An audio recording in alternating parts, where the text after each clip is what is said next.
Selamat siang, Assalamualaikum warahmatullahi wabarakatuh. Salam sejahtera untuk kita semua. Kembali lagi kita ketemu dalam mata kuliah manajemen risiko MAK 206. Hari ini kita membahas mata kuliah yang ke-10, topiknya manajemen risiko keamanan cyber untuk bisnis. Ya, bersama saya Benny Wicaksono. Email saya itu silakan dicatat apabila Anda memerlukan, kita bisa komunikasi. Pertemuan ke-10 menyangkut manajemen risiko keamanan cyber untuk bisnis. Jadi ke-8 kita bicara mengenai risiko, ke-7 IRM, ke-8 risiko operasional, ke-9 risiko tadi risiko keuangan, ke-9 risiko keuangan, ke risiko operasional. Minggu ini kita akan membahas mengenai manajemen risiko keamanan cyber untuk bisnis.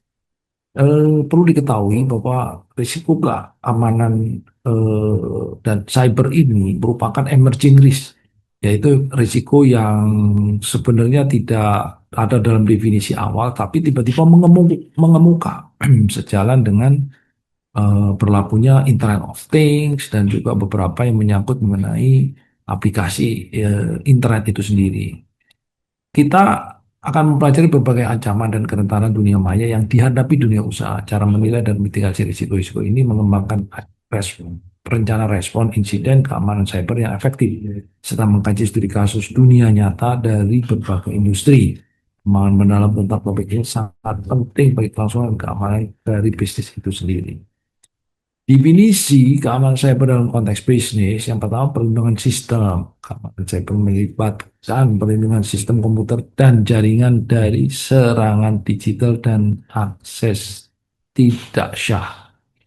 Kerahasiaan data, menjaga kerahasiaan informasi sensitif perusahaan termasuk data pelanggan dan kekayaan intelektual. Integritas informasi, memastikan integritas data bisnis dan mencegah adanya manipulasi atau perusahaan yang tidak sah. Ketersediaan layanan ini juga menjadi hal yang sangat penting, menjamin ketersediaan sistem dan layanan bisnis, mencegah gangguan operasional akibat serangan cyber. Pentingnya keamanan cyber untuk bisnis, pertama adalah perlindungan data sensitif. Ya, keamanan cyber ini melindungi data sensitif perusahaan dari akses tidak sah dan pelanggaran. Yang kedua, menjaga kelangsungan usaha, menjaga gangguan operasional akibat serangan cyber, memastikan bisnis tetap berjalan lancar. Kepatuhan regulasi itu menjadi kata kunci yang penting, membantu bisnis mematuhi peraturan keamanan data yang berlaku, menghindari sanksi hukum. Manajemen reputasi, melindungi reputasi perusahaan dengan mencegah insiden terjadinya sesuatu keamanan yang dapat merusak kepercayaan pelanggan. Nah, ini menjadi eh, apa namanya penting ya, tentang apa namanya kontrol terhadap risiko ini. Perlindungan finansial dan kekayaan intelektual, mitigasi risiko finansial, perlindungan kekayaan intelektual, mitigasi risiko finansial, keamanan cyber membantu mencegah kerugian finansial akibat pencurian, penipuan, atau pembayaran tebusan. Investasi dalam keamanan cyber dapat menghemat biaya jangka panjang. Perlindungan kekayaan intelektual melindungi hasil penelitian, pengembangan, dan inovasi perusahaan dari pencurian atau spionase industri.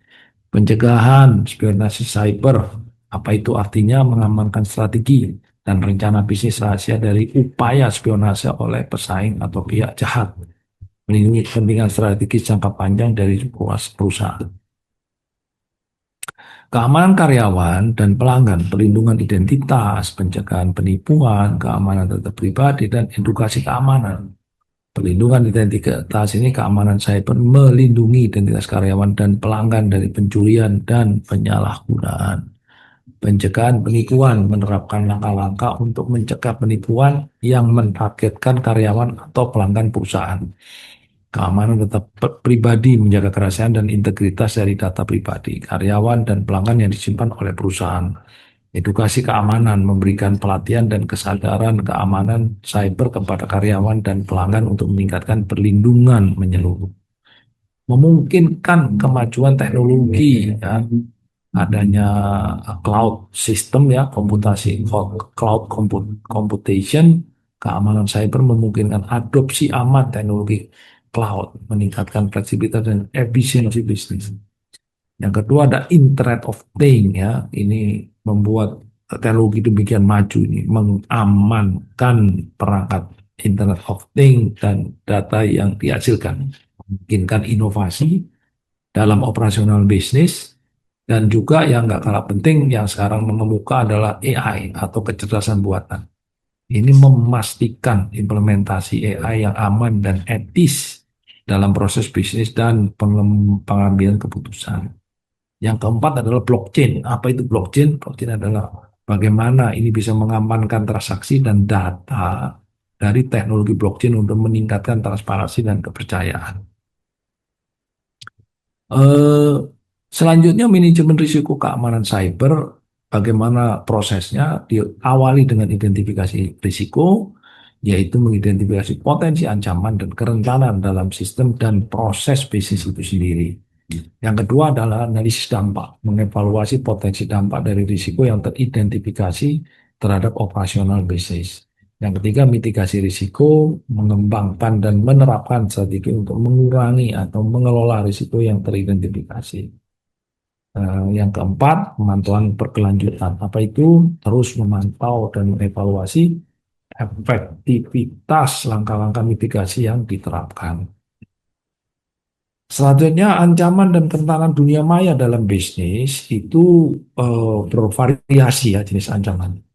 Yang pertama jenisnya adalah malware. Apa tuh malware? Malware adalah deskripsinya perangkat lunak berbahaya yang merusak sistem. Jadi ini software ya, bagian dari software yang yang nggak benar. Jadi dampaknya perusahaan data, gangguan operasional. Ini bahaya banget. Yang kedua phishing. Phishing itu apa? Penipuan untuk mendapatkan informasi sensitif, ya, untuk mendapatkan informasi tertentu. Eh, Potensinya seperti apa? Pencurian data, kemudian terjadi kerugian finansial. Nah, ini merupakan satu kondisi yang berat ya, ancaman dan tekanannya tinggi. Ada DDoS, apa itu DDoS? Sensitif, serangan yang mengganggu layanan online. DDoS itu serangan yang mengganggu layanan online. Downtime, terjadi downtime, hilangnya pendapatan. Ransomware, apa itu? Enkripsi data untuk meminta tebusan, kehilangan akses data, kerugian finansial yang berakibat pada kerugian finansial. Nah, penilaian risiko keamanan cyber yang pertama, identifikasi dulu asetnya, identifikasi dan menginventarisasi semua aset digital dan fisik yang perlu dilindungi. Yang kedua, analisis kerentanan, ya, mengevaluasi kelemahan, mengevaluasi kelemahan dalam sistem aplikasi dan proses yang dapat dieksploitasi. Penilaian ancaman, mengidentifikasi potensi ancaman internal dan eksternal yang dapat menargetkan aset perusahaan. Dan kemudian evaluasi dari dampak itu sendiri, ya. Jadi penilaian risiko keamanan cyber ini seperti itu. Selanjutnya, strategi mitigasi keamanan cyber, kontrol akses, jadi menerapkan autentikasi multifaktor dan prinsip hak akses minimal untuk membatasi akses tidak sah ke sistem data sensitif. Enkripsi data, mengenkripsi data sensitif saat disimpan dan ditransmisikan untuk melindungi dari pencurian atau intersepsi. Ya, pembaruan dan patch secara rutin memperbarui dan menambal sistem dan aplikasi untuk mengatasi kerentanan yang baru ditemukan. Yang berikutnya adalah pelatihan karyawan.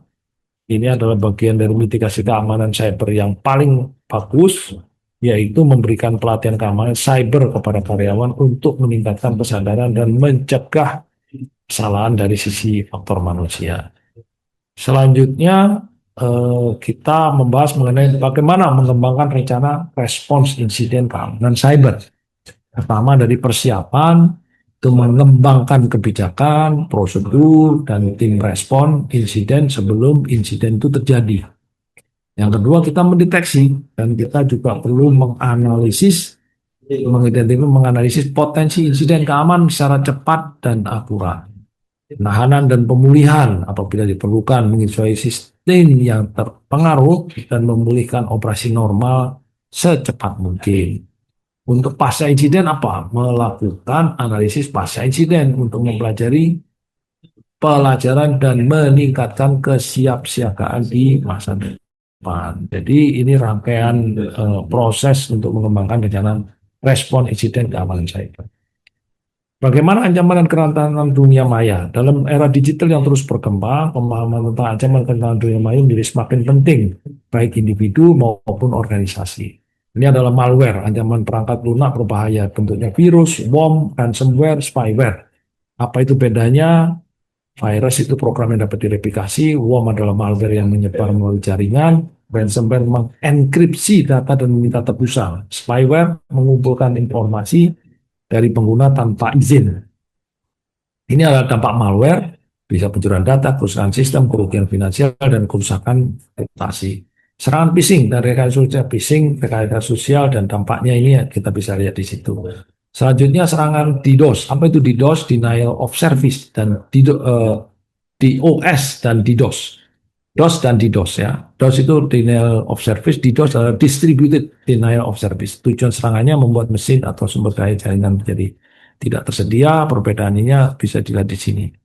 Nah, ancaman orang dalam ini bisa merupakan definisi akibat aktivitas jahat, akses ke informasi sensitif, tantangan deteksi dan dampaknya.